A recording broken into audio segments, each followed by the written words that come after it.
Tak já vám přeji krásné dobré ráno, vítám vás na IT ránu s Gopasem. Mé jméno je Tomáš Sobotka a ukážeme si takhle po ránu při pátečním nějaké automatizace pro práci a analýzu v Excelu. Hned na začátku podotknu ukázky, které tady budeme společně zkoušet. Vám budou potom poskytnuty v rámci videozáznamu. Ten by měl přijít do 7 pracovních dnů, takže to, co si tady takhle vyzkoušíme, oskoušíme, řekneme, tak ten návod v takové té zkratce, co si tady za tu hodinku ukážeme, vám potom dorazí formou videozáznamu. To, kdybyste se na to někdo chtěli zeptat, kdo se samozřejmě připojí později, tak to potom do chatu poznamenám, kdyby nějaké takovéhle dotazy se objevily i dále. Jinak tady to naše IT ráno funguje formou, když budete mít nějaký dotaz, nějakou nejasnost, můžete se samozřejmě ozvat do chatu, napsat svůj dotaz během té hodinky, ale úplně není možnost hned odpovídat, takže třeba těch odpovědí se dočkáte potom až po ukončení tady těch ukázek, ale samozřejmě, když budete mít nějaké nejasnosti, dotazy ohledně školení a dalších věcí, tak určitě neváhejte se ozvat, obrátit do toho chatu a po skončení, jak říkám, tady toho IT bloku by byly potom samozřejmě ty odpovědi různě přeposílány, nebo samozřejmě máme online 2 kolegyně, které když ta odpověď bude v jejich relevanci, tak samozřejmě vám odpoví i hned, jak bude v tom chatu možné. Takže to je jenom takové zásady a ta taková věc pro začátek. My se tady taková ochutnávka podíváme na takovou automatizaci analýzy dat v Excelu, protože ze zkušeností, ze školení, co jako uživatelé často děláme, když děláme nějakou pravidelnou analýzu, tak se zdržujeme vlastně tím, že tu analýzu sestavujeme stále dokola. No a jak už to tak bývá, tak dělat stále dokola stejné věci nás nebaví.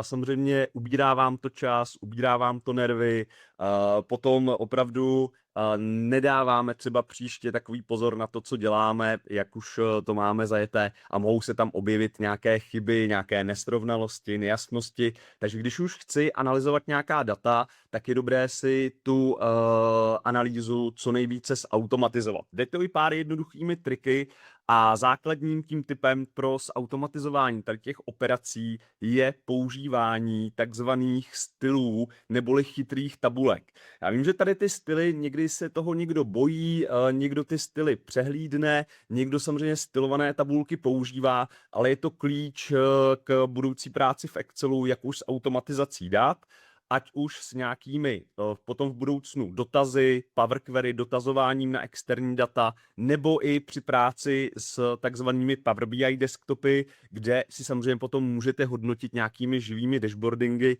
data a náhledy, ale klíčem je ta data mít nějak správně zpracovaná, ta data mít nějak automatizovaná a právě ta automatizace bude spočívat v takzvaných stylizacích tabulek nebo právě v těch stylizacích, které si tady zkusíme probrat. Takže si ukážeme, jak dostat odpovědi z dat a jak ta data předpřipravit tak, aby příště, když otevřete nějakou svoji analýzu, stačilo vám kliknout na jedno tlačítko, aktualizovat vše a vlastně analýzu, ať už týdenní, měsíční, jakýkoliv reporting, máte v tu chvíli hotový, protože ta data se budou automaticky nasávat.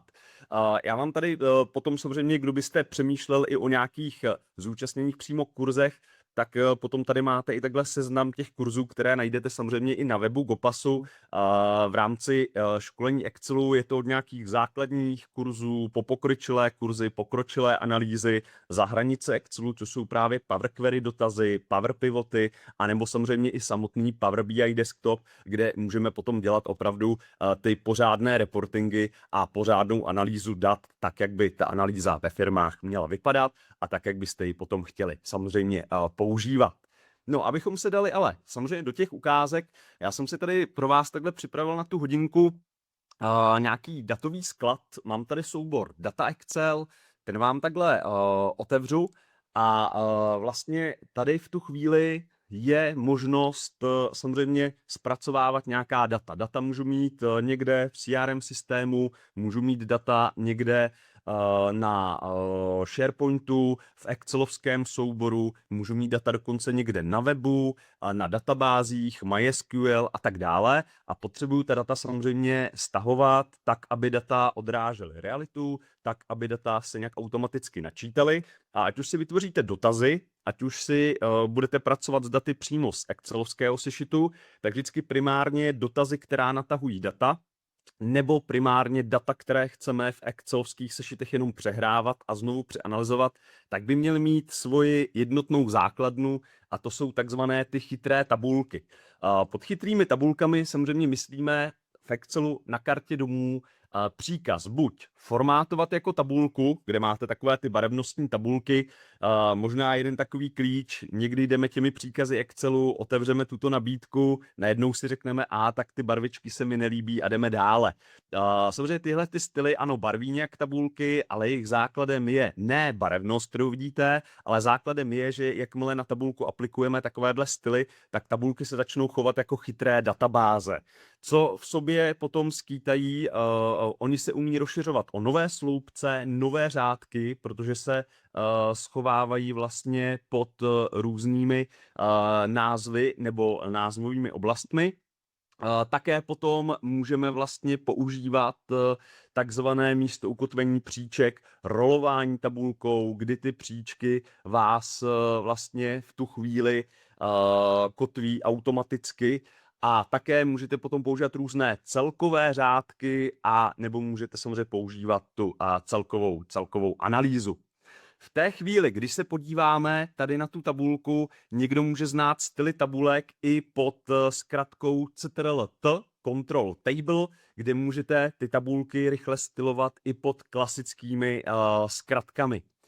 Já bych tady použil v rámci té první ukázky na kartě domů si použiji formátovat tuto databázi jako tabulku a můžu si samozřejmě využít jakýkoliv tento styl, ať už s nějakými odlišenými šrafovanými řádky, s nešrafovanými řádky.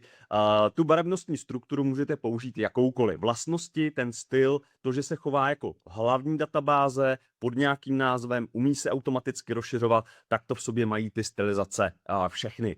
Já si schválně vyberu i tady nějakou stylizaci s takzvanými šrafovanými řádky, ať se ty řádky od sebe oddělí. Samozřejmě, co je hlavním principem toho stylu? Styl se vás zeptá na oblast, kterou má nastylovat, což jelikož jsme stáli v datech, tak se nám označil rozsah naší tabulky a důležité je samozřejmě, když tabulka má své záhlaví, tak nechat stylu zaškrtnuto, že tabulka obsahuje záhlaví, aby vám nevytvářel ještě jedno samostatné záhlaví, který vám vytvoří opravdu samotný ten styl a nejenom byste měli dvojí záhlaví, to samozřejmě nechceme, takže stylizaci můžeme v tuhle chvíli potvrdit.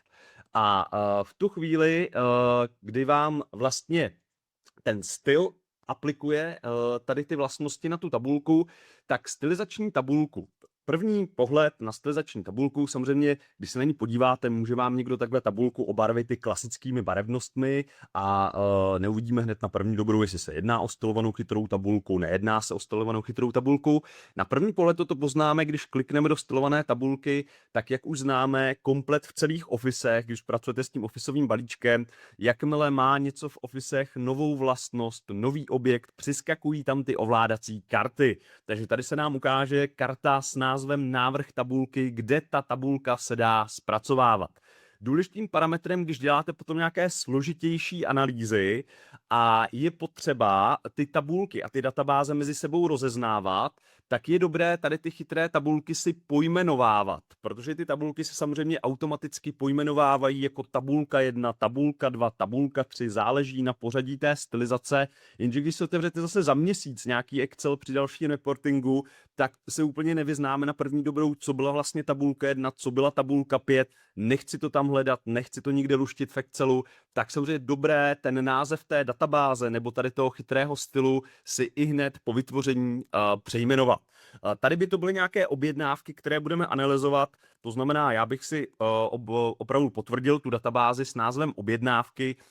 Já to schválně rovnou pojmenovávám bez diakritiky. Kdybyste tam dávali diakritiku, vezme to ten název, ale jak všichni známe, když potom propojujeme různá data s nějakými US systémy, tak ta diakritika tam úplně nedělá dobře, dělá nám neplechu, takže rovnou je lepší bez diakritiky a vždy název entrem potvrdit. Tím pádem, když použiji tady tu tabulku jako zdrojovou oblast pro kontingenční tabulku, pro graf, pro jakékoliv vlastně další objekty, tak už se mi nebude vypisovat jednoduše A1 až N832 nějaká pevná oblast, kterou potom budu muset rozšiřovat do budoucna. ale vlastně při načtení tady té stylizační tabulky se vám ty oblasti budou schovávat pod tímto názvem. A vlastně výhodou toho je, že když do toho stylu přidáte jak nové řádky, tak i nové sloupce, tak ten styl se o ty nové řádky, o nové sloupce sám rozšiřuje a tím pádem se rozšiřuje i ten název té zdrojové oblasti, která je právě pod tímto názvem tabulky skrytá.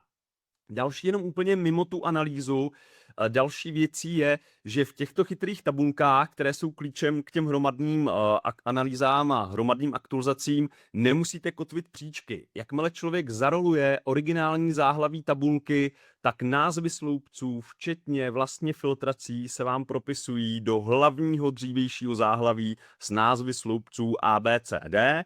Jakmile tabulku samozřejmě vyroluji do stavu, kdy vidím originální první řádek, máme tam klasické značení sloupců a vrátí se nám tam i to originální záhlaví, takže nemusíme nějak kotvit příčky, což samozřejmě mnoho uživatelů ocení, aby je tam nemusel manuálně kotvit.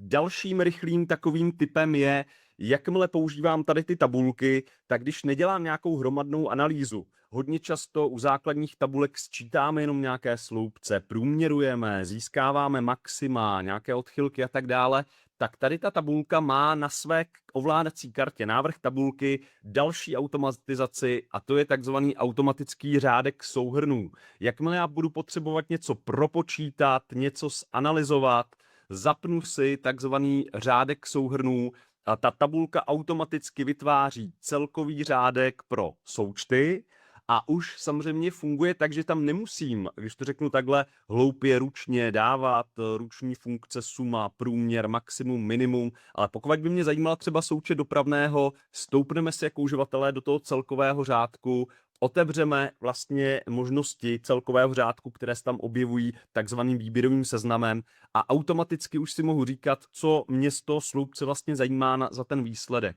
Suma, průměry, maxima, minima, jakýkoliv výpočet. Co máte hned dvě mouchy jednou ranou, tady automaticky ta tabulka počítá s tím, že je to databáze, že ji můžete i samotnou filtrovat. To znamená, všechny tady ty funkce, co dáváte do toho celkového spodního řádku, se rovnou dávají funkcí subtotal. To znamená, že tady ty výpočty, které tam dáváme, rovnou reagují na filtrace. Jakmile by databáze byla profiltrovávána, tak i hned se nám samozřejmě v rámci tady toho celkového řádku ty výsledky sami propočítávají. Kdybyste věděli, že ten celkový řádek tam chcete mít jenom v určitou chvíli, pouze na oko, není problémem řádek souhrnů kdykoliv vypnout, doplnit si tam nová data, poupravit tu tabulku, zaškrtnete nazpátek a vlastně, kdyby tam byly přidány nové řádky nebo jakákoliv nová data, tak ta kalkulace s tím začne automaticky pracovat a automaticky samozřejmě připočítávat. Další věci, co jsme zvyklí a potom vznikají ty Excely, ke kterým ráno přijdete, nastartujete Excel, na 5 minut se vám začnou točit hodiny a můžete jít mezi tím na kafe, než se data zpracují a než se data přepočítají.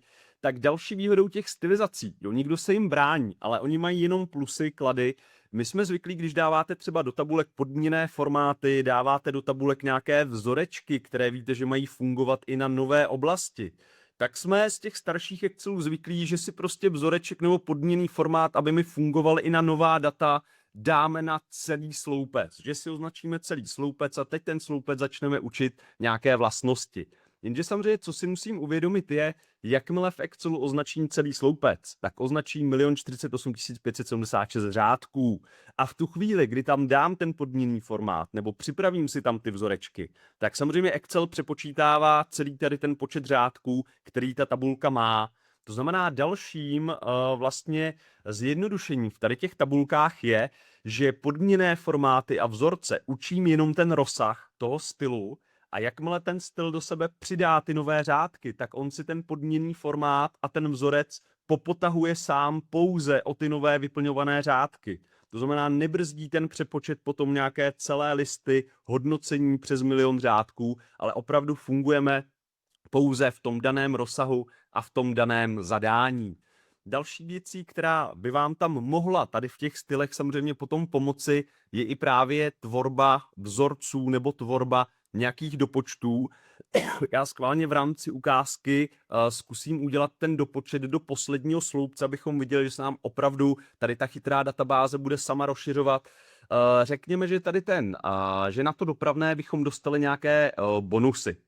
No, nebo chtěli bychom vypočítat nějaké slevy, nějaká procenta, dal bych tady jednoduchý bonus, ku příkladu 50 korun, tak i hned co do sloupce O připíši název nového sloupce, databáze se automaticky rozšiřuje o nový sloupec, to znamená, už se nám to přestyluje, naformátuje, tak, jak potřebujeme s polem pracovat. A výhoda zase těch vzorců, proč je nemusíme právě natahovat na celé ty miliony řádků nebo s nějakou rezervou, je to, že když si sem dám vzoreček rovná se, sáhnu si pro data tady toho dopravného, tak tady, jak pracujete už s databázemi, tak akorát se nenechat vykolejit tím, že už se vám tam nezapisuje nějaká jednoduchá buňka H2, ale zapisuje se vlastně název toho pole, s kterým chcete kalkulovat, to znamená název toho dopravného. Vzal bych si dopravné a mínus, kdybychom měli třeba nějakou slevu 50 korun na to dopravné, teď řekněme jednoduchou, tak minus 50. Co teď nemusím dělat? Nemusím ty vzorce nějak potvrzovat, dvojkliky je rozkopírovávat, ale protože je to zase ta chytrá databáze, vzoreček potvrdíte a automaticky vzorce se vám prolnou vlastně do těch nových řádků, do celého rozsahu těch dat, tak jak je potřeba. Právě proto, když do té tabulky vlastně doplníte dolů nějaká nová data nebo nové informace, tak automaticky ty vzorečky se natahují o ty nové informace a nemusíme si s tím nějak lámat hlavu nebo nemusíme nějak ta základní data vlastně používat. Nevím, jestli někdo z vás třeba používal Power Query, query dotazy a takovéhle věci, ale i když Excel potřebujete donutit, aby si vlastně sáhl do nějakých externích dat mimo Excely, tak ten dotaz, když si pro ta data sahá a vysílá je vlastně do toho daného Excelu, tak když je tam vyšlete formou tabulky, tak všechna ta data chodí taky do těchto chytrých tabulek. Aby ta data, když člověk zautomatizuje ty dotazy, tak aby ty tabulky se právě automaticky rozšiřovaly, automaticky rozvíjely a s tím se automaticky rozvíjely i všechny výpočty nebo dopočty, které na ty stylizace vlastně máme připnuté nebo máme napojené. Dalším takovým třeba tipem pro tady ty tabulky je, vím ještě mimo tu analýzu, než začneme ta data analyzovat, vím, že určitě často tabulky samozřejmě filtrujete. Jo, samozřejmě nejpoužívanější cesta, používáme ty klasické filtrační nabídky nad těmi sloupci. Co vám ale potom dovoluje tady ta chytrá databáze, ona podobně jako kontingenční tabulky umí vytvářet takzvané průřezové filtry. To znamená jednoduché tlačítkové filtry, kde si tlačítky naťukám kritéria, která chci používat a ta tabulka se mi podle těch kritérií automaticky profiltruje. Protože tady ta tabulka, na rozdíl od toho, kdy vezmeme tabulku, dáme si na ní nějakou ruční výplň, ruční ohraničení, tak je to jednoduchá uživatelská oblast, která nezískává žádné takovéhle klady. Klady zase v těchto stylech máme v tom, že na té ovládací kartě návrh tabulky, o které jsme na začátku hovořili, že se nám vždy při použití stylu ukáže, je možnost vkládat takzvané tlačítkové filtry, neboli takzvané průřezy, v angličtině tam najdete jako slicery.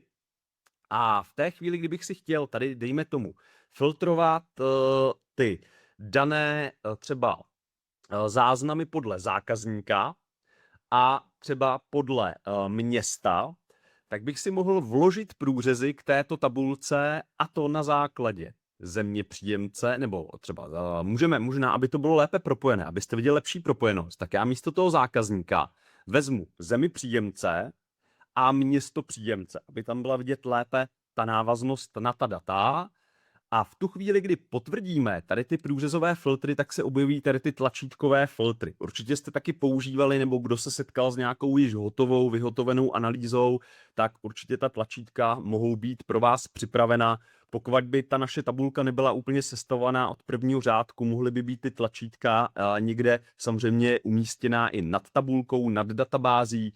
Já bych si tato tlačítka teďka klidně šoupl někde mimo tu databázi, nebo mohly by být i někde v těch datech. Ta tlačítka, ty tlačítkové filtry totiž dovolují jednu věc, zase kdo se třeba orientuje v Power BI desktopu a v tady těch dalších věcech toho Excelu, tak určitě zná tady ty průřezové nabídky i z dalších použití nebo dalších takových variant. Ty průřezy, zase jsme v základu Officeu. Vložím si tam nový objekt, to znamená, když na objektu stojím, mám znovu jeho ovládací kartu. Ta se v této situaci jmenuje samozřejmě slicer neboli průřez.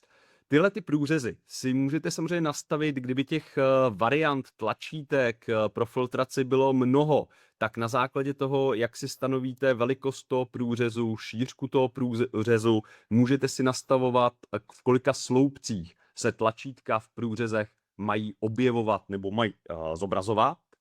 Další věc samozřejmě, která někdy pálí uživatele více než samotná data, jsou barvičky, takže máte tady samozřejmě možnosti potom obarvit průřezy do různých barevnostních variant nebo do různých zadání, ale hlavním parametrem je, že už si můžu na základě těch tlačítek tady tu databázi vedle filtrovat. Kdybych chtěl vidět jenom německé objednávky, nemusím tady filtrovat tím filtrem starým šedivým, kliknu si na Německo a mám vlastně vyfiltrované německé objednávky. Plus jako bonus si můžete všimnout, že na to reaguje hned ten druhý průřez a na začátku mi seřadí a rozsvítí pouze německá města. Jakmile vyberu ku příkladu Francii, hned se profiltruje v databázi Francie a vidím seřazené a rozsvícené na začátku výběrového průřezového filtru pouze francouzská města. Jakmile databázi budu chtít vidět znovu s veškerými těmi parametry, je tu samozřejmě základní tlačítko vymazat filtr nebo zrušit filtr, kdy se těch filtrů samozřejmě můžeme zbavovat a databázi vidíte znovu celistvou. Takže dobrá věc je to i, když máte třeba nějakou, měl byste tabulku nějakých výrobků a měl byste tam třeba nějaký typ, podtyp a názvy těch majetků nebo názvy produktů, které se pod tím typem a podtypem vlastně schovávají, tak by si v jednom průřezu člověk vybral daný typ, který hledá, teď by se mu v druhém průřezu seřadili a rozsvítil na začátek ty podtypy, kterých se to týká, takže byste si vybrali ten daný podtyp a ve třetím průřezu by se vám vlastně seřadili a rozsvítili na začátek pouze ty produkty, které pod ten typ a podtyp vlastně spadají. Takže je to dobré i pro klasické filtrace, anebo tohle je i řešení, kdo dělá analýzy přes kontingenční tabulky, jak si propojit vícero tabulek na jeden filtr. Protože samozřejmě jdeme na nějakou firemní poradu, teď se nás nadřízení zeptá, hele, mě by zajímalo, kolik objednávek jsme poslali do Prahy, tak vy chcete vyfiltrovat v nějakém rychlém filtru Prahu a všechny kontingenční tabulky, které třeba mám sestrojené pro ty náhledy, aby reagovaly opravdu pouze na pražské pobočky. Naopak kolega bude mít na starost moravský region, řekne, hele, mě by zajímalo Brno, tak vy, abyste klikli jedním tlačítkem na Brno, aby se vám všechny kontingenční tabulky vlastně propsaly do brněnských výsledků. Takže tady můžeme takhle používat.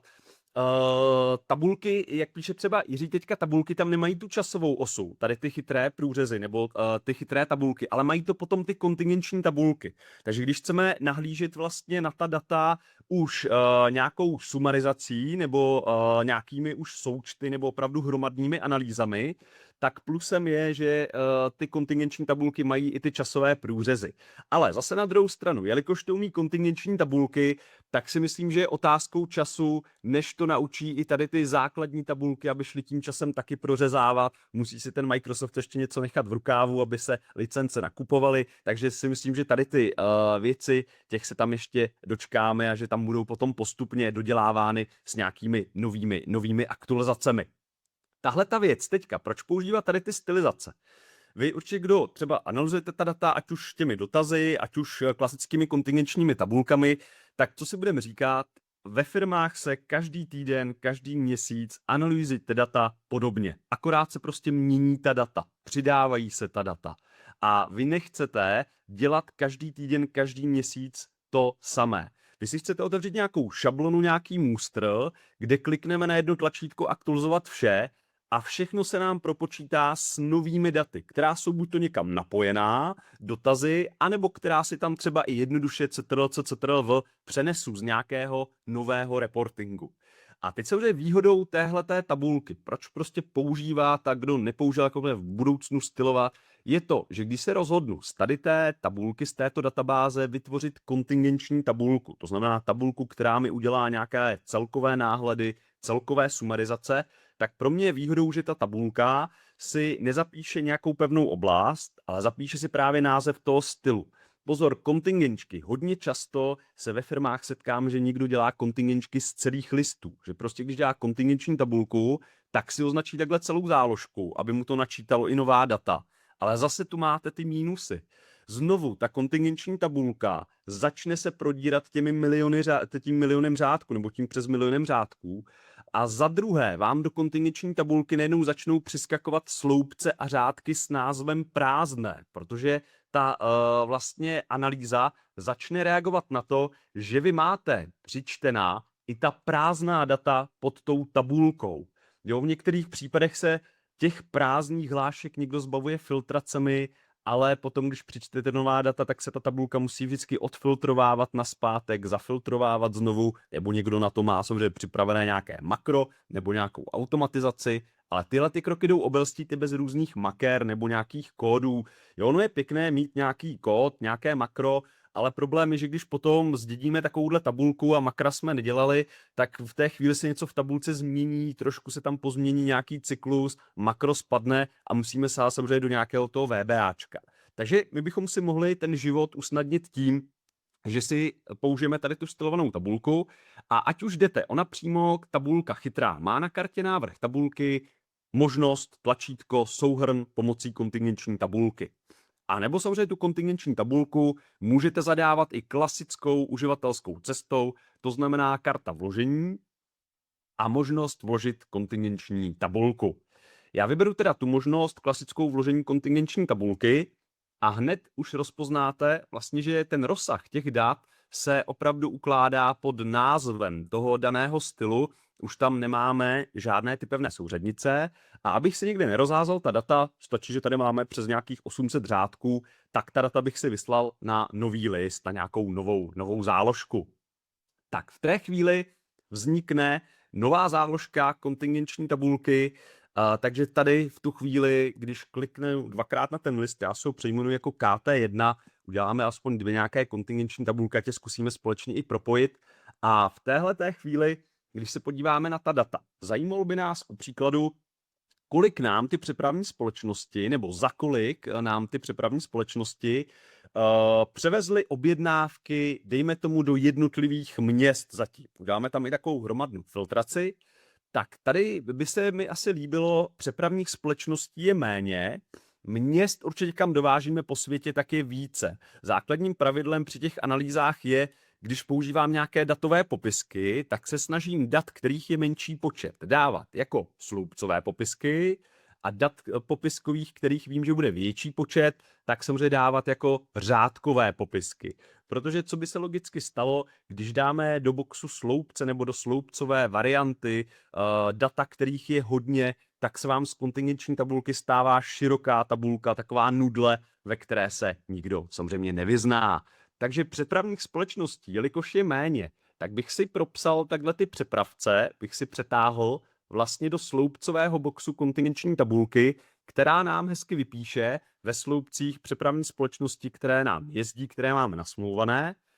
Teď by nás zajímala, dejme tomu, nějaká výsledková varianta do měst příjemce. To znamená, město příjemce bychom si v pohodě přesunuli do řádkového boxu. Máme výpis všech měst, kterých se týkaly ty objednávky. A uvnitř, to znamená v té hodnotové oblasti, by nás zajímaly nějaké součty toho dopravného, tak bychom si tady vybrali takhle parametr sloupce dopravné a dopravné by se přesunulo do takzvaných hodnot, to znamená do boxu, kde hodnotíme výsledky. V té chvíli na tyto 3 tahy myši mám komplet analyzované součty vlastně dopravného v rámci přepravců a v rámci samozřejmě těch měst. Takový malý tip, proč se pro kontingenčky dělají i šablony, kde se přehrávají data.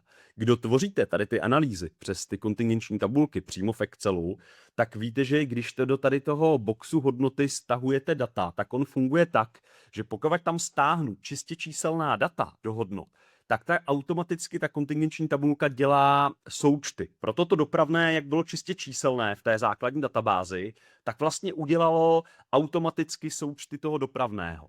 Pozor, kdybych měl v té databázi, v tom dopravném, v tom sloupci byt jen jednu prázdnou buňku, jednu textovou buňku, která mi naruší ten číselný koloběh, tak v té chvíli vám ta kontingenční tabulka začne primárně tady v těch hodnotách dělat počty. Počet z dopravného.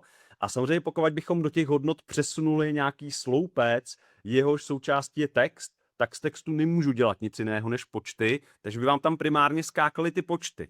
A ten, kdo třeba tady to opravdu každý týden, každý měsíc děláte nějaké analýzy a stavíte si ty kontingenční tabulky znovu a znovu, tak už tady to potom uživateli začne vadit, že to pořád musí stavět dokola, ještě tam předsvakávat, co to má počítat, protože třeba nahlížím na vícero nějakých typů té analýzy. Tak proto je dobré na to mít uloženou někde šablonu, ve které potom, jak jsme říkali, přehrajeme jenom ta data a základem je ta stylovaná tabulka, ta stylizace. Ještě je takový jeden malý tip pro filtry, vůbec obecně. Teď, kdyby nás třeba kolega požádal o výsledky, vymyslím třeba do Mnichova, Mnichov, Sítl, Varšava, jo, aby byly abecedně nějak od sebe vzdáleny, tak kontingenční tabulka má samozřejmě filtrace jak pro přepravce, pro přepravní společnosti, tak tady má filtry i pro ty řádky, pro ta města. Jo, teď, když používáte určitě klasické filtry, tak buď používáme ty zaškrtávače, někdo by jednoduše odškrtl vybrat vše a teď by se roloval tím seznamem a zaškrtával to Mnichov, srolovali bychom se dolů zaškrtli Sítl, dolů dále Varšavu. Někdo by použil pole hledat. Pole hledat je super, když hledáte jednu položku. Ale jakmile těch položek hledáte více, tak byste do pole hledat museli napsat zaškrtnout Mnichov, potvrdit. Otevřít filtr znovu, napsat do pole hledat CA, on by se stroloval k Sítlu, tam by se muselo zaškrtnout, přidat ten Sítl k aktuálnímu Mnichovu, znovu potvrdit OK a do třetice byste takhle museli hledat i tu Varšavu. Takže tam by vám to moc ten čas neukrátilo, ale ve všech automatických filtrech jde rolovat na základě počátečních písmen a zaškrtávat jde pomocí mezerníku. Takže jenom takový malý tip, kdo třeba nepoužíval, pokud bych se tady chtěl dopátrat rychle Mnichovu, Sítlu a Varšavy, a nechci se rolovat nějakými rozsáhlými filtračními seznamy. Stačí, když jako uživatelé nemá s tím vůbec co dělat, to pole hledat, to ignorujme. A stačí, když odškrtne člověk variantu vybrat vše. A nejlepší, když potom kliknete někam takhle do pozadí toho seznamu a tam tím kurzorem zůstat. Pokud byste kurzorem myši odjeli mimo tu filtrační nabídku, tak to rolování už fungovat nebude.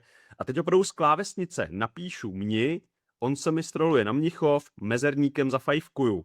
Napíšu SEA, jsem na Sítlu, mezerníkem zafajfkuju, napíšu VAR, jsem na Varšavě, mezerníkem zafajfkuji a entrem se to celé potvrdí a vlastně mám rychle ta data těchto 3 lokalit nebo těchto 3 poboček vlastně automaticky hned vyfiltrované. Tohle to můžete použít v jakémkoliv automatickém filtru, v jakékoliv tabulce, nejenom v té tabulce kontingenční.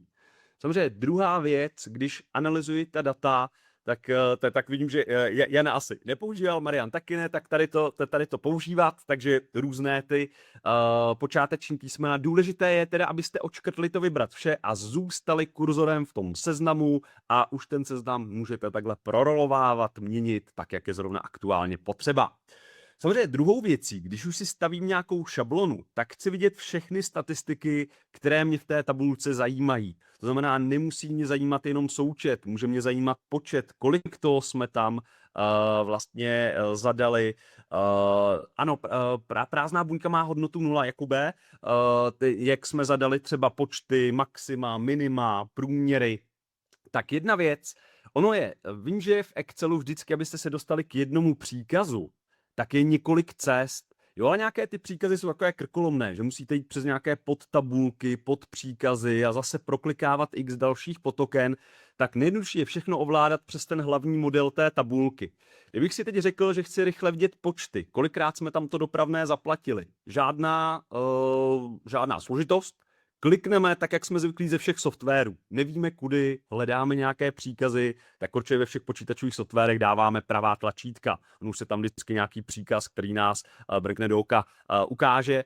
Takže i zde pravé tlačítko a tady bych si rychle změnil vlastně ten náhled, ten souhrn dat, nelovit to někde v těch malých boxech, v tom ovládacím panelu vpravo, protože když máte malý monitor, tak ty boxy se samozřejmě zdrcnou a jakmile tam analyzujeme více položek, tak tam není moc prostoru pro tady ty změny, takže souhrn dat můžeme vlastně zadat v rámci tady toho na počty a v té chvíli vlastně máme i hned počet, kolikrát to dopravné tam bylo zaplacen.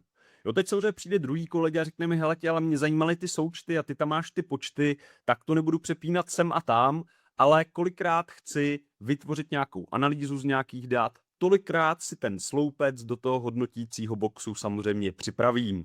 Takže v tuto chvíli není problémem, chci nahlédnout i na ty součty, tak pole dopravného stáhnu do hodnot na podruhé a v té chvíli se mi vytváří druhé sloupce pro analýzu toho dopravného a jelikož je primárně v těch součtech, tak samozřejmě hned tam máme ten součet z toho dopravného vypočítán.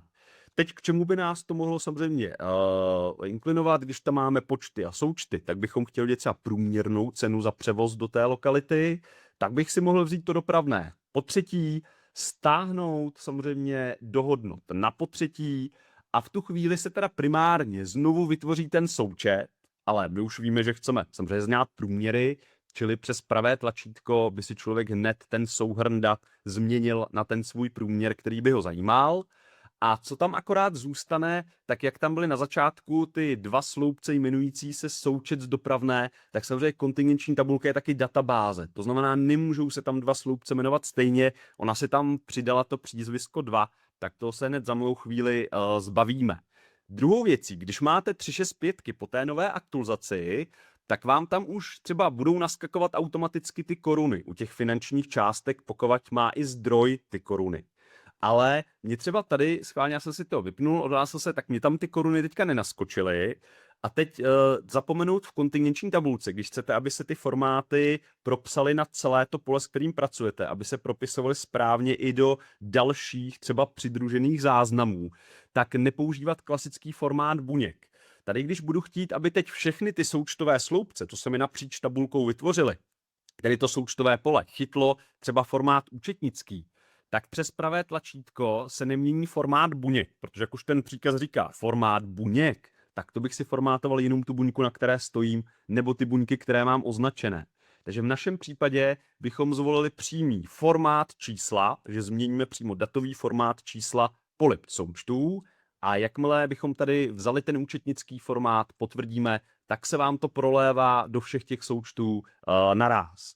To samé průměry, řeknu si, hele, průměry chci taky v účetnickém formátu, tak pravé tlačítko, přímo formát čísla a zase přímý formát čísla bychom si změnili na ten účetnický formát, tak aby nám to opět zareagovalo po všech těch polích, tak jak je potřeba.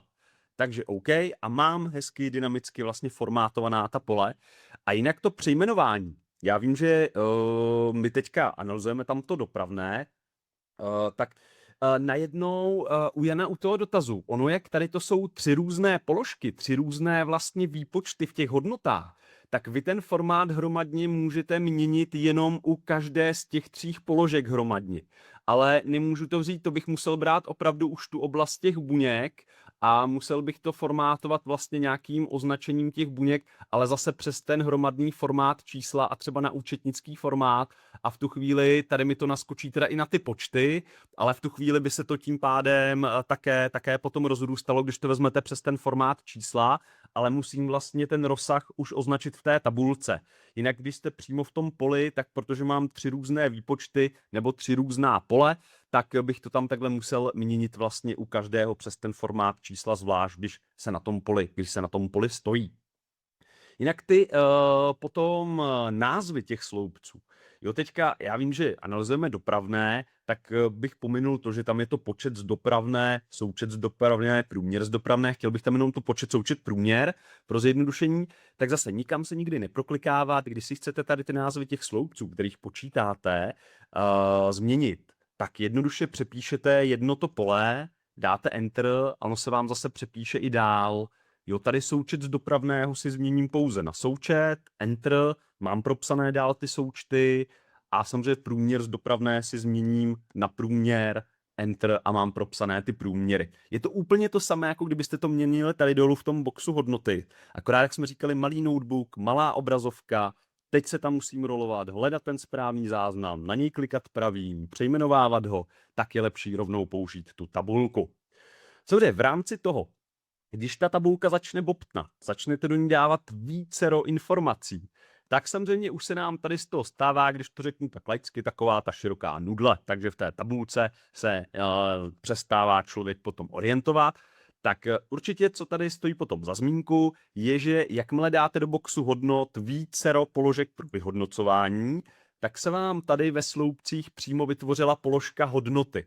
Jakmile do boxu hodnot je vstaženo více polí pro analýzu nebo více než jedno pole pro analýzu, tak se vám vytváří v kontingenční tabulce zástupné položky hodnot. A tam, kde jsou přesunuté, tam se vám ty hodnoty vlastně v těch tabulkách ukazují. Takže tady, jak se nám ta položka dala do sloupců pod přepravce, tak ty hodnoty se opravdu ukazují ve sloupcových polích pod každým přepravcem. Takže já bych tady zvolil asi lepší variantu, aby ta tabulka se zjednodušila, tak aby ty výsledky byly hezky v řádcích pod každým městem. Aby byl Mnichov, počet, součet, průměr, to samé Seattle, to samé Varšava. Tak v té chvíli stačí vzít hodnoty, přesunout si je jednoduchým tahem myši do řádků pod město a ona ty výsledky těch hodnot vlastně přeskládá do té řádkové podoby, tak, aby ten můj náhled na ta data byl samozřejmě lepší, zřetelnější a vám se s tou tabulkou pracovalo samozřejmě lépe a snadněji. No ten čtvrtý box, takový ten poslední box vlastně, který tam je, tak já bych ho možná použil na to. Já se zbavím tady těch filtrů u řádků. Malý jenom tip, i když pracujete s jakoukoliv tabulkou, s jakoukoliv i kontingenční tabulkou a teď může být zafiltrována ku příkladu 10 filtry naráz a chci vidět všechna data, tak samozřejmě neruším jeden filtr po druhém, ale tady mi pomůže karta data, kde se zapínají filtry a tady je tlačítko vymazat clear, které má za následek to, že se vám vždycky na listu anulují všechny zafiltrované podmínky a ty filtrace můžete i hned používat pro jakékoliv podmínky následující nebo jakékoliv podmínky budoucí. Takže tady bych si rychle, kdyby tam bylo více do filtrů než jenom ten řádkový a nechtěl bych každý vymazávat zvlášť, vymazal veškeré filtrace z kontingenční tabulky a můžu zase vlastně s těmi daty pracovat v tom plném rozsahu. V rámci toho zadání box filter, já jsem tady nepoužil ten box filtry a ten se používá, když potřebujete jakýmkoliv tím polem z databáze profiltrovat tu vaši sestavenou analýzu. Já jsem schválně do řádku dal města, aby se nám dobře ta města potom filtrovaly, protože my víme z těch filtrů, co jsme ukázali u těch stylovaných tabulek na začátku, že tam máme i tu zemi příjemce v té databázi. A teď bych chtěl třeba filtrovat ta města jenom z těch zemí, které mě budou zajímat. Tak v té chvíli, samozřejmě varianta 1, já to potom udělám těmi průřezy, že bych si tu zemi příjemce stáhl takhle do boxu filtry a v té chvíli mám možnost ovládat tady ten horní filtrační box, tady ty horní filtrační nabídky. V této chvíli samozřejmě, když vyberu pouze nějakou zemi, znovu tady po ruce v tu Brazílii, ku příkladu OK, tak mám pouze analýzu brazilských měst. Jo, vezmu si Francii, OK, mám analýzu pouze francouzských měst a takhle by se samozřejmě dalo filtrovat dále a dále. Já to vrátím zatím na položku vše. A malý tip, než ještě udělám tu druhou tabulku a propojíme ji těmi průřezy i těmi časovými, tak je varianta, když děláte kontingenční tabulky, tak samozřejmě člověk si chce dát zase do nějaké grafické podoby, když má někde prezentovat, posílat ji vedoucímu, někde ji analyzovat před někým, nechci nechávat úplně tady v tom černobílém tvaru, tak když zase budete dělat dynamické kontingenční tabulky nebo nějaké ty dynamické analýzy, tak nikdy nebarvěte data v kontingenčních tabulkách ručními výplněmi. Jo, že třeba člověk by si řekl, tak já bych si ty nadřazené řádky nějak obarvil, aby to vypadalo lépe, tak nepoužívat klasické výplně, nepoužívat ani ruční ohraničení. Protože to, co dáte na tabulku ručně, tak ta tabulka, jak se začne měnit, tak se vám samozřejmě rozsype, anebo nebude fungovat právě na ta data, která do těch tabulek v budoucnu budete přihrávat. To znamená, co je řešení? Zase styl, protože i kontingenční tabulky mají své styly. Když budete stát na takovéhle vytvořené analýze, tak ona má samozřejmě svoji zase nějakou ovládací kartu, nebo tady to jsou karty, jsou dvě. Analýza kontingenční tabulky, kde tedy analyzujeme nebo pracujeme s těmi daty, tam se teda dají aktualizovat, měnit zdroje. Ale je to i karta návrhu, neboli designu. Což je karta návrh design, tam se řeší to externí stvárnění těch tabulek. No a tady i kontingenční tabulky mají svoje styly, a v té nabídce je takzvaná skupina medium, nebo v češtině je to jako středně sytou, a tam jsou i styly, které umí automaticky rozobarvovat nadřazené, podřazené řádky. Dokonce, když má firma nahrány svoje barvy podle RGB kódu firemního, tak ty styly se vám rovnou barví i do toho firemního plata a do těch firemních barevností. Takže tady, kdybych si vybral nějakou tu stylizaci, tak mám jistotu, že se mi barví sama a že se mi bude ta barva rozšiřovat i o nová data, která se tam budou načítat. A druhá věc, to ohraničení, to se dělá hned tady těmi zaškrtávači vedle stylů pruhované řádky, mám ohraničované řádky, pruhované sloupce, mám ohraničené i sloupce. Zase, jakmile je to pomocí té stylizace, tak se i to ohraničení rozrůstá o nová data. Jo, nechcete prostě v Excelu pořád potom, jakmile načtete data, něco přiformátovávat, upravovat. Chcete mít jistotu, že vy jenom načtete data a všechno ostatní se vám tam vlastně už automaticky hezky rozvine, hezky přidá. Takže i ty stylizace jsou součástí tady těch kontingenčních tabulek. A hlavně druhou věcí, já ještě, než tam nahraju ta druhá data, tak kontingenční tabulky můžete propojit na průřezy i časové. A můžete je propojit i na průřezy vlastně takzvané ty tlačítkové, ty klasické filtrační, co jsme používali na začátku. Já si tady schválně, aby bylo vidět, že oni ty průřezy dokáží ovládat i vícero tabulek, tak je ta varianta toho daného zadání. Takže když tady dáme nějakou tabulku, ještě jednu, jo, já se vrátím tady do těch objednávek a chtěl bych si vytvořit další zdrojovou oblast. Tak si tady v té další zdrojové oblasti vložím další kontingenční tabulku. Jo, co zase, vidíte, že si hezky načte ty objednávky, dáme ji na nový list. V té chvíli, ať se lépe s těmi tabulky komunikuje, pojmenuji si jako KT2. A teď si tam udělám nějakou jednoduchou analýzu. Zajímalo by mě třeba, kolik těch objednávek jsme odeslali do jednotlivých zemí, měst, k zákazníkům, jak jsme to tam takhle popřidávali. Tak si udělám soupis, představte, že byste si to psali na papír. Kdybyste si psali na papír, kolik objednávek šlo v uvolovkách, jo, s nadsázkou na papír, tak kolik šlo objednávek do země, do města k zákazníkovi, tak byste si hezky napsali vždycky tu zemi, pod to vypsali ta města, pod ta města ty zákazníky. To samé budu chtít v té tabulce, takže bych si tady natáhl v tu chvíli zemi příjemce hezky do řádků, město příjemce hezky pod něj do řádků, a zákazníka jako třetí podúroveň samozřejmě hezky do třetice pod to město příjemce. Tím pádem se mi řádková pole rozrostou v rámci tady těch variant. Další věc, kdy mě zajímalo, kolik jsme tam zpracovali objednávek, je vždycky nejlepší vzít sloupec pro tu analýzu, který víte, že bude 100% vyplněný, když opravdu došlo k tomu, co hodnotíme. Tak určitě vždycky, když se zpracovala objednávka, mělo by být vlastně zadané číslo objednávky. Bez toho nám to žádná databáze nespracuje. Takže já bych si ty počty tady zjistil třeba z toho, že se podívám, kolikrát se mi tam objevilo nějaké číslo té objednávky. Tak to znamená, ale číslo objednávky, jak je čistě číselné, tak ono se udělá v součtu.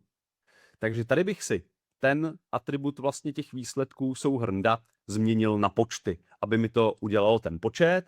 a v té chvíli mám ty počty. Jakmile bych to chtěl zase různě barevnostně, tak by šlo přes tu kartu návrhu zase aplikovat nějakou tu stylizaci, nějaký ten styl, který mi to potom rozrůstá. Jinak, když byste chtěli zjistit vlastně zdroj té tabulky, když vám někdo pošle, já koukám, že se to tam teďka i objevilo, když vám někdo pošle tabulku a nevíte, odkud čerpá třeba ta data, tak si vždycky, když se klikne člověk na kontingenční tabulku, tak na kartě analýza je tlačítko změnit zdroj dat. A když se na to tlačítko změnit zdroj dat klikne, tak ona vás vždycky přepne k té zdrojové databázi a ukáže vám vlastně ten název té databáze nebo ten zdroj, z kterého tabulka samozřejmě vychází. Ale v některých případech můžou být tabulky i napojeny přímo do interních CRM systémů, interních systémů firem na SQL servery a tak dále, takže tam si to tahá i třeba z externích zdrojů, ale jinak karta analýza kontingenční tabulky, takzvaně změnit zdroj data, tam se vám vlastně ukáže, odkud ta tabulka čerpá ta data. Tak a teď taková malá vychytávka, tam to zaznělo i na začátku, ta číselná filtrace. Když samozřejmě děláte nějaké mohutnější analýzy, nepoužívám k tomu ještě BI desktop, ale používám k tomu kontingenční tabulky, tak bych chtěl, aby ty kontingenční tabulky spolu nějak komunikovaly. Aby když se mě někdo zeptá na určitou lokalitu, nebo třeba i na určitý rok, tak aby všechny ty tabulky ukázaly tu danou lokalitu v tom daném roce, nebo ten daný rok, tu danou lokalitu, aby se nám to prostě hezky ukázalo. Tak já schválně dám, oni ty průřezy, co teďka uděláme, se dají skopírovat na jakýkoliv list. Může mít na všech listech, někdo ty průřezy si dává na speciální list na začátek před kontingenční tabulky, ale já bych ty průřezy teďka udělal třeba k té kontingenční tabulce 1, abych všechno ovládal z toho prvního listu. Takže vrátím se na tu KT1 a teď ta automatizace těch tabulek. Chtěl bych, aby komunikovali společně, aby se filtrovali na základě nějakých filtračních kritérií. Tak v té chvíli kliknu do kontingenční tabulky, je to součást kontingenční tabulek a na té kartě analýza kontingenční tabulky můžete vkládat průřezy. Zase ty průřezy, jako byly u té stylizace. Vložím si průřez a teď bych třeba chtěl ty tabulky, když už tady filtruju přes tu zemi, aby se filtrovaly přes parametr země příjemce. Takže tady si dáme takhle zemi příjemce. OK. A mám ten tlačítkový filtr pro tu danou zemi. Zase si ten filtr samozřejmě můžu rozšířit, můžu si ho upravit, to je potom už ta grafická stránka mimo samotné ta data nebo mimo samotné to ovládání. Ale když samozřejmě zprvu budete tady ten průřez ovládat, tak on filtruje nebo reaguje ihned jenom na tu tabulku, ze které byl vytvořen. On nereaguje mi zatím na ty další tabulky. Pokud bych takovýmhle průřezem chtěl ovládat všechny vytvořené kontingenční tabulky, tak tady u kontingenčních tabulek má ten průřez před těmi stylizacemi aktivní tlačítko připojení sestavy. Tady bych upozornil na to, že jde přes sebe propojit kontingenční tabulky, které vychází ze stejné zdrojové oblasti. Takže kdyby někdo třeba tabulku označil A1 až N832, a někdo by ji označil A až N za celé sloupce, tak najednou ty tabulky nemají stejnou zdrojovou oblast a neuvidí se navzájem. Takže proto je i dobré to nastylovat, vycházet z toho stylu, ať všechny jdou hezky z té stylizace, když už tam člověk stojí. A jakmile ty tabulky mají stejný zdroj, jdou propojit. Takže já bych si připojil všechny sestavy, hned mi tady vlastně nabídka ukáže všechny kontingenční sestavy, které vychází právě ze stejné zdrojové oblasti. K ovládání tabulky na listu KT1 bychom si aktivovali i samozřejmě tabulku pro ovládání na listu KT2 a v té chvíli OK a můžu ovládat obojí naráz. Takže vyberu Itálii, hezky mám italská města zde a hezky mám vlastně Itálii i na vedlejším listu. Zase vyberu Francii, mám Francii zde, mám Francii zde. Takže i hned, jak člověk vlastně vybírá tady ten průřez, tak může tím průřezem komunikovat skrz na skrz všemi těmi připravenými sestavami a veškerým tím vlastně připraveným reportingem. Já tady ještě ten filtr takhle smáznu a tady to umí, jak na začátku bylo, ta stylovaná tabulka neumí časový průřez, jo, ale myslím si, že je otázkou času, než jí to tam prostě dodají, protože ho umí kontingenční tabulka. Hodně často taky, když hodnotíte data vlastně ve firmě, tak je hodnotíte za různé roky, měsíce kvartály. Když máte více kontingenčních tabulek na jednom listu, Kamile, tak to funguje taky, ale pozor na rozrůstání těch tabulek, aby ty tabulky vám do sebe nedrcly, ale jinak se tam objeví v tom propojení, připojení sestavy také a můžete s nimi komunikovat na základě jednoho průřezu, ale pozor, chce to nechat vždycky mezi těmi tabulkami nějaké rezervy, když se potom přinačítají nová data. Nebo nějaké třeba skryté řádky, které se potom budou odkrývat podle toho, kolik dat mi přijde. Ale teď ta časová analýza. Často vám vlastně ve firmě někdo řekne, hele, já bych potřeboval vidět data z minulého roku, nebo potřeboval bych vidět data z minulého kvartálu, porovnat data mezi nějakými 2 roky a nechcete tu tabulku zase každou zvlášť filtrovat přes nějaké speciální časové filtry, tak proto existuje v kontingenčkách i časový průřez. Tady, když se klikne do kontingenční tabulky, tak na kartě analýza kontingenční tabulky oproti klasickým stylizačním tabulkám má možnost ta tabulka vkládat i časovou osu, neboli průřez časem. Protože v této chvíli u vložení časové osy se vám nabídnou pouze sloupce, které byly datumovým formátem v základu.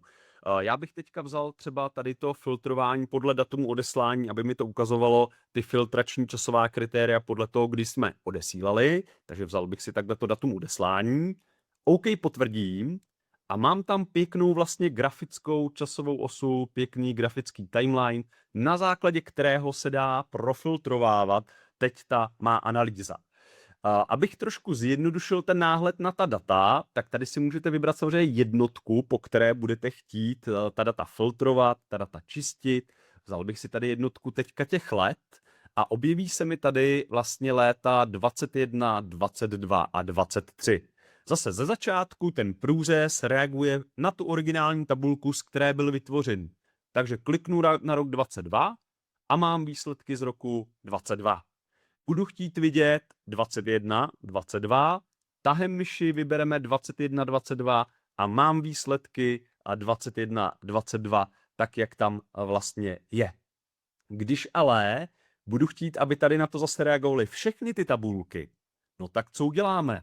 Podíváme se na tu ovládací kartu, teď samozřejmě název je časová osa, timeline té ovládací karty, no a na kartě časové osy připojíme zase ty sestavy, které chci, aby mi na ten časový průřez reagovaly. Takže připojíme sestavu KT1, KT2 a tady vlastně zadáme OK. A v té chvíli můžeme vlastně filtrovat na základě tady těch parametrů obě ty tabulky naráz. Takže jakmile používám ten filtrační průřez, tak můžu vlastně tímhle způsobem navázat na ty varianty.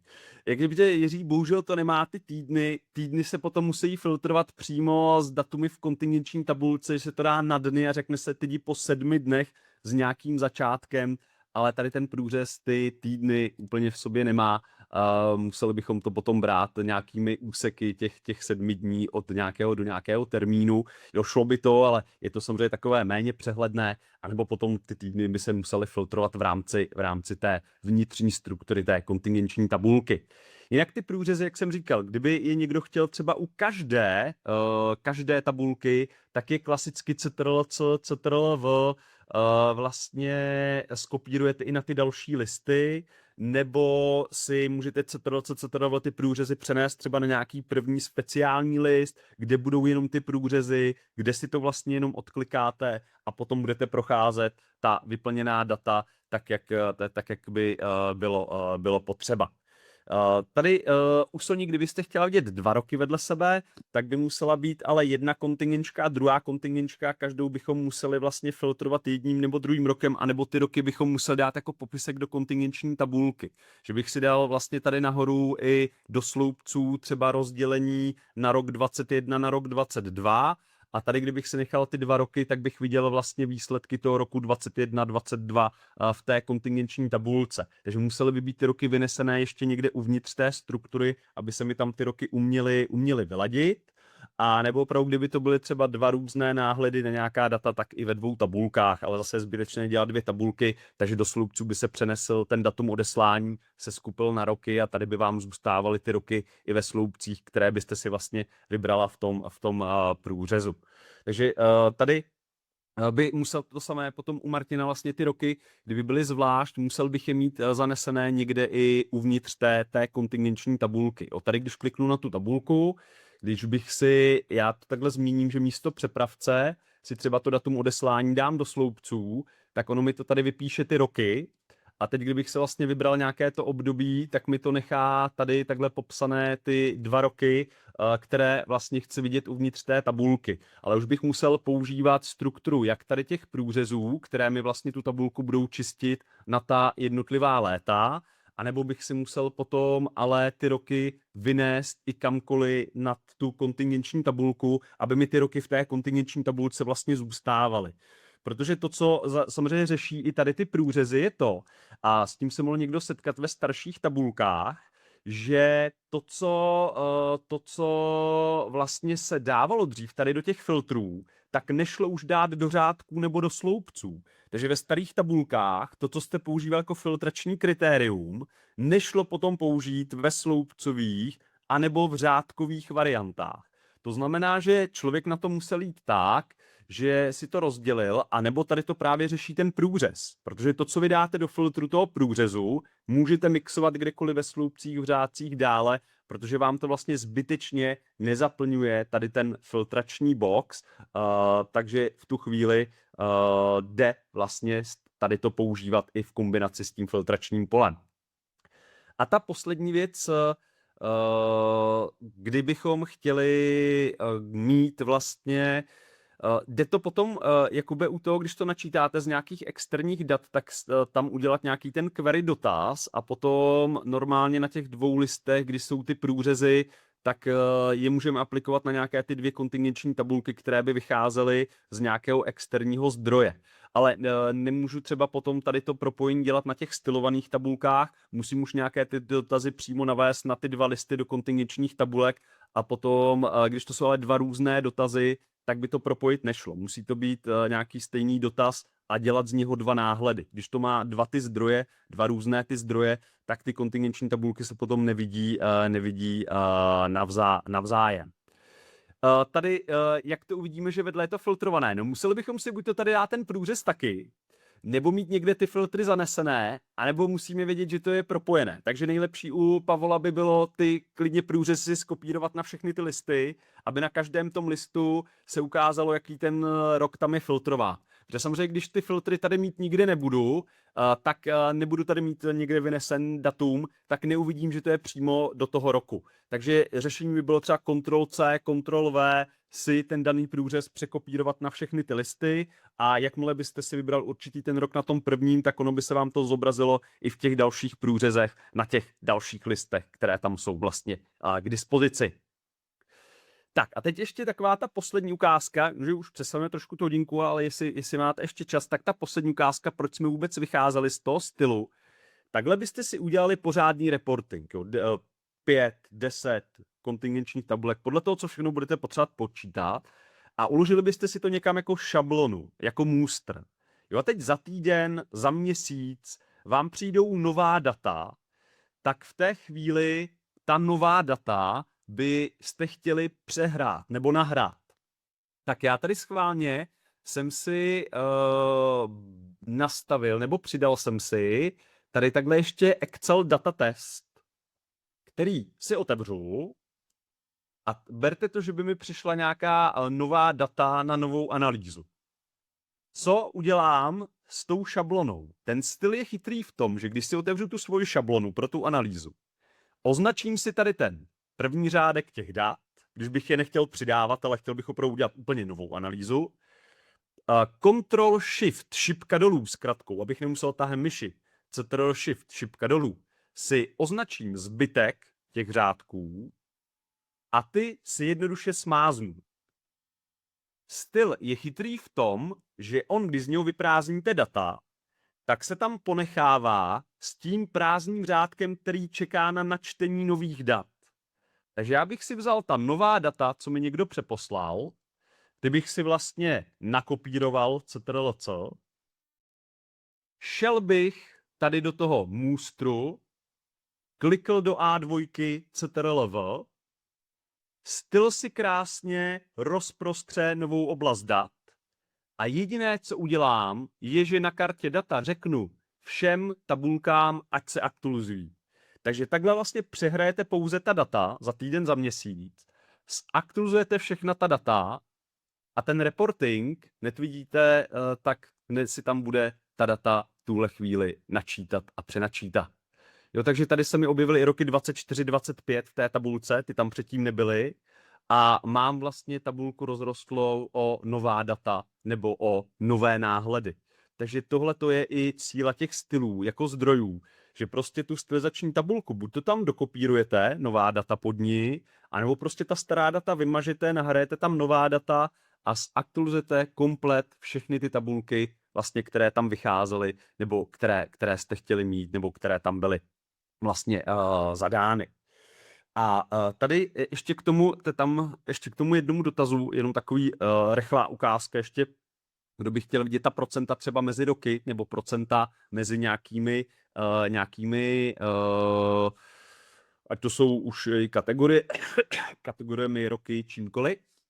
Tak pojďte, kdybych si dal ještě jednu kontingenční tabulku, tak dám ještě jednu rychlou kontingenční tabulku na nový list, pojmenuji jako KT3, a vytáhl bych sice a chtěl bych vidět výsledky přepravních společností, dal bych se do řádku a chtěl bych vidět teďka to jejich dopravné a chtěl bych je vidět mezi roky třeba podle data odeslání. Tak odeslání si dám takhle do sloupců, mám tam nějaké ty roky, a tady bych si tu filtraci, a tam mám ty roky 24, 25, teďka jak jsem tam přihrál ta nová data, takže by mi tam skočily ty roky. A tady vy můžete potom různě i někdo by třeba dal ty výsledky těch společností, že by si tu tabulku seřadili i obráceně, nebo že byste si ji dali obráceně, že byste si třeba tu přepravu dali do řádků, takhle ty termíny do sloupců, nebo do řádků, tak tady v rámci toho záleží, jak budete chtít tu časovou analýzu vlastně vidět, jak ji tam budete chtít mít zadanou, takže jde to sestrojit v rámci několika náhledů.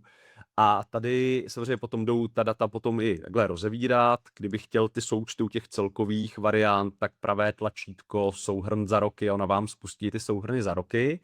A jinak tady jde potom ta procenta lze měnit, když děláte vlastně přes pravá tlačítka nějaké ty úpravy. Já možná v tom mém případě bych to zvolil tak, že bych si nechal ty sloupce, že bych přepravu dal do těch řádků a datum odeslání bych si dal takhle do těch sloupcových položek. A teď vlastně, když se klikne, možná bych si tady nechal jenom ty roky pro zjednodušení, aby mi to nedrtěla do těch měsíců, do těch datumů, tak bych si tady nechal jenom čistá ta léta, čisté ty roky. A vy můžete, když se klikne pravým tlačítkem na nějaká data, tak tady můžete vlastně zobrazovat hodnoty jako. A ty hodnoty můžete zobrazovat jako procenta vůči celkovému součtu, vůči součtu za sloupec, za řádek, nebo můžete také dělat rozdíly mezi jednotlivými obdobími, anebo i třeba procenta rozdílu mezi nějakými obdobími. Takže kdybych tady chtěl vidět třeba procenta vůči tomu vždycky předchozímu roku, tak byste vzali rozdíl mezi a rozdíl v těch letech. A tady se dá vybrat, jestli budete dělat rozdíl buď to k nějakému pevnému roku, anebo jestli budete dělat rozdíl vždycky k předchozímu období, kdyby těch let tam bylo samozřejmě více. Takže bych si vzal takhle rozdíl vždycky vůči tomu třeba předchozímu období a tady mi to vůči té 24 začne ukazovat ty rozdíly toho roku. Kdyby tady byla potom třeba tady byl rok 22, 23, 24, 25, tak mi to bude ukazovat vždycky rozdíly oproti tomu vlastně předešlému období nebo předešlému zadání. Kdybych chtěl ta procenta, tak by se to tady zobrazilo jako procenta rozdílu mezi vlastně tady těmi roky, mezi třeba předchozím obdobím a viděl bych tady ten nárůst třeba toho roku 25 oproti tomu roku 24, takže dalo by se tam tady přes ty procenta rozdílu mezi nebo rozdíl mezi, tak tím pádem by se tam daly tady ty věci potom přidávat. Takže tady, kde by ty varianty byly, tak v tu chvíli můžeme takhle ty rozdíly zkoumat. Tak jo, jinak ty průřezy potom tam k tomu nemůžou být úplně v nějakém samostatném okně, musíme je mít někde umístěné na těch listech, takže spíš třeba ty průřezy řešit, že je budete mít na nějakém solo listu a třeba rozdělit si okno Excelu nebo rozdělit si ty dva listy ve dvou oknech, ale nejde úplně solo, třeba ty průřezy dát do jednoho okna, takže tam zadat. Rozdíl na měsíce, Iveto, by byl potom, já jsem tady ty měsíce z toho vyndal, ale když bych tady nechal to datum odeslání ve sloupcích a nechal bych si tam takhle i ty kvartály, i ty měsíce, nesměl bych vyšoupnout ty měsíce pryč, vyšoupnout třeba ty kvartály, tak ono potom, když děláte ty rozdíly nebo zobrazujete ty hodnoty jako ta procentuální rozdíly nebo klasické rozdíly, tak když tady vyberete ty roky, tak ono vás to tady nechá i vybírat, jestli vůči měsícům, vůči létům, ale musím tam tu položku potom v těch datumu nechat. Takže tam potom, když podle toho, jakou podrobnost při sestavení toho datumu nechám, tak v té podrobnosti vlastně můžu tvořit ty rozdíly nebo ty rozdílové náhledy. Samozřejmě potom k tomu sliceru, když přidáte taky, neudělali to tak, ono to je schválně, protože některé tabulky mohou být solo, když přidáte novou kontingenční tabulku, musíte ji do toho sliceru připnout. Takže kdybych si tady vlastně vytvořil tady tu KT3 a budu vědět, že tu KT3 budu chtít zase tím slicerem vlastně profiltrovávat, tak v té chvíli bych musel jít na tu KT1 a tady ty průřezy na té kartě průřez, vlastně přes to připojení sestavy, naučit ovládat i tu KT3, aby ta KT3 a ta reakce na tu tabulku KT3 tam vlastně byla nastavená. Takže nebere to úplně automaticky v potaz ty nové tabulky, ale museli byste si vlastně ty nové tabulky tam potom přidávat, přiškrtávat, takže v té chvíli můžete takhle v té dané variantě ovládat i ty další tabulky a ty další výsledky, které by tady přibývaly a které by byly vlastně tady zadané. Takže tohleto takhle takový blok nebo jenom taková ochutnávka té aktualizace, prostě nebát se těch stylů. Jo, já vím, že je to záplava barev, která se nikdy někomu nelíbí a nechce ty styly prostě zadávat, nechce je používat, utápí se v těch barvičkách. Neberte to tak, že je to v těch barvičkách, berte to o těch datových analýzách, o tom, že je to prostě srozumitelné, rozrůstatelné, pracuje se s tím opravdu dobře, je to přehledné, takže do těch stylizací se samozřejmě dostat. Jak jsem říkal, záznam tady té přednášky se k vám dostane tak do 7 pracovních dní, takže budete moci i se podívat na nějaký ten videozáznam, když třeba budete něco hledat, budete tápat, takže samozřejmě ta ukázka tam pro vás bude zadaná.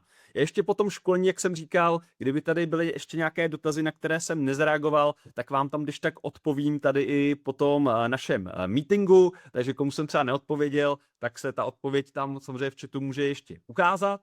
A já vám popřeju, ať vám jde všechno z daty, tak jak potřebujete, ať co nejvíce na maximum využíváte ten Excel, samozřejmě ať vám to jde od ruky i mimo Excely, to jsou samozřejmě důležitější věci a třeba se někdy uvidíme na nějakém dalším webináři nebo i na nějakém třeba osobním setkání nebo na nějakém osobním školení.